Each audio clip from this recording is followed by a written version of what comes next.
একটা পুরনো হাসপাতাল, শহরের বাইরে, বহু বছর ধরেই বন্ধ। ভেতরে ঢুকলে দেখা যায় দরজাগুলো অদ্ভুতভাবে নম্বর দেওয়া, 1, 2, 3, তারপর হঠাৎ করে 7, 4, 5, 6 কোথাও নেই। লোকেরা বলে যারা ওই নিখোঁজ নম্বরগুলির দরজা খুঁজতে যায় তারা আর ঠিক আগের মতোই ফিরে আসে না। এক রাতে 3 জন ইউটিউবার ওই হাসপাতালে ঢুকে তারপর পুরো ব্যাপারটা রেকর্ড করেছিল। প্রথমে সব স্বাভাবিক ছিল, করিডোরে ধুলো, ভাঙা স্ট্রেচার, ছেঁড়া পর্দা। হঠাৎ তারা দেখতে পায় নাম্বার 4-এর দরজাটা খোলা ছিল।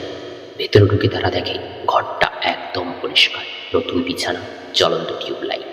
বিছানায় বসে আছে একজন রোগী, মুখে অক্সিজেন মাস্ক, চোখ খোলা। রোগীটা ধীরে ধীরে মাথা ঘোরায় আর বলে, এখানে আমার নাম নেই। ক্যামেরা ঝাঁকুনি দেয়, লাইট নিভে যায়, করিডোর থেকে স্ট্রেচার ঠেলার শব্দ আসে। পরের ঘরে তারা দেখতে পায় দরজার নম্বর 5 আর 6।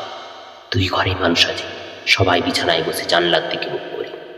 একজন ইউটিউবার ফিসফিস করে বলে, ওরা নড়ছে না কেন? ঠিক তখনই সবাই একসাথে মাথা ঘোরায়।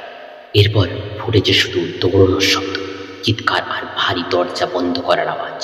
পরদিন সকালে হাসপাতালে গেটের বাইরে 2 জনকে অচেতন অবস্থায় পাওয়া যায়, 3য় জন নিখোঁজ।